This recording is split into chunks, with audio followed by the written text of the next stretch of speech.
Chers auditeurs, Dear listeners, bonjour. welcome to Comme d'Archi Podcast Season 6. Saison 6, dans le monde fascinant des architectes. And in the architectural projects. Je suis Anne-Charlotte Deponte, passionnée d'architecture et docteur des universités en histoire de l'archi. I am one of the spokespersons of Anne-Charlotte, who is a PhD in architecture history. Merci Thank you d'être avec moi aujourd'hui. to be with us today. Et And maintenant, now, lundi en français, place au talent. and Wednesday, let's talk projects. In English, of course.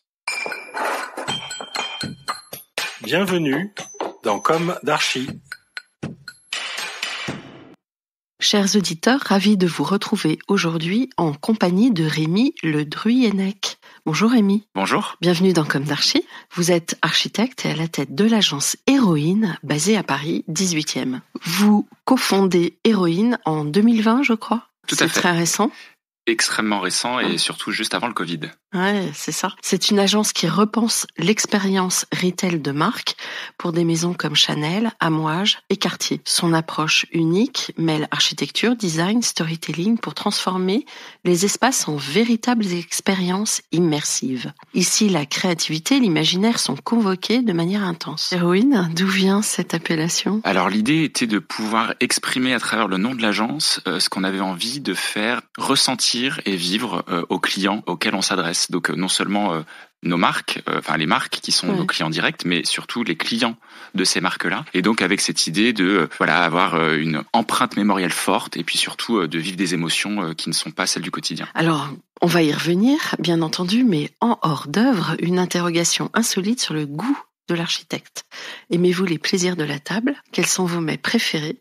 Et pouvez-vous évoquer un souvenir gustatif ? Alors, je suis gourmand de manière générale. Je dirais que un bon plat de lasagne est tout à fait réjouissant me concernant. J'aime l'idée d'une générosité, d'une multiplicité de saveurs et puis surtout le plat qu'on partage. Donc la découpe, ce moment où on va pouvoir servir les personnes avec qui on partage le repas. Je crois que c'est tout aussi important que ce qu'on a dans l'assiette. Donc voilà. Donc s'il y avait un plat à retenir, ce serait celui-ci. Et l'autre question, c'était sur le souvenir.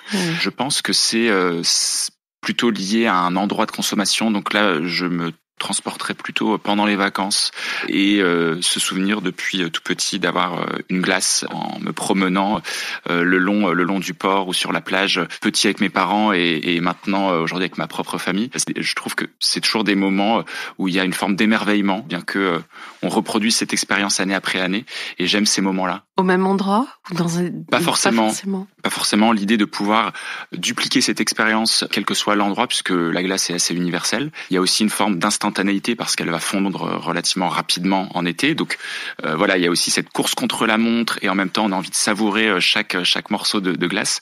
J'aime beaucoup aussi cette dualité dans la façon de consommer. Le goût, l'espace et le temps. Exactement. Alors, on va passer à votre parcours professionnel et à son début.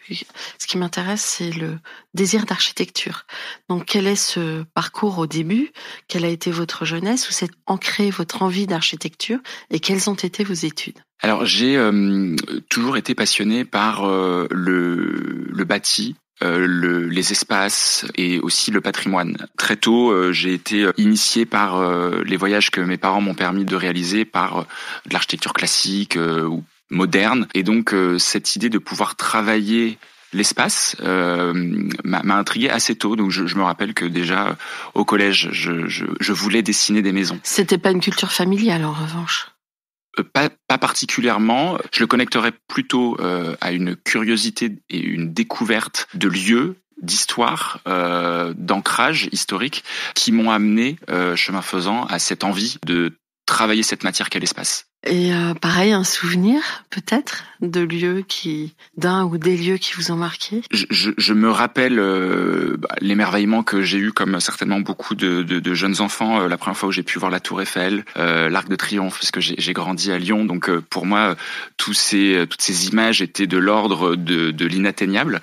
Et donc cet émerveillement et à la fois cette admiration devant des dimensions complètement surhumaines. Donc, je sais que cette fascination-là m'a donné cette envie et cette curiosité de pouvoir approcher le sujet un peu plus profondément.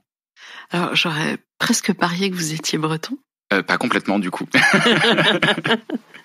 Non, je suis né, j'ai grandi à Lyon. D'accord. Alors, vous avez été à l'école d'archi ? Oui, tout à fait. À Lyon ? À Lyon, donc l'école nationale supérieure d'architecture de Lyon, où j'ai pour le coup été vraiment plongé dans à la fois l'histoire de l'architecture. J'ai eu un énorme coup de cœur pour le mouvement moderne. Retrouvez l'intégralité de cet épisode sur Apple Podcast, Acast, Deezer, Spotify.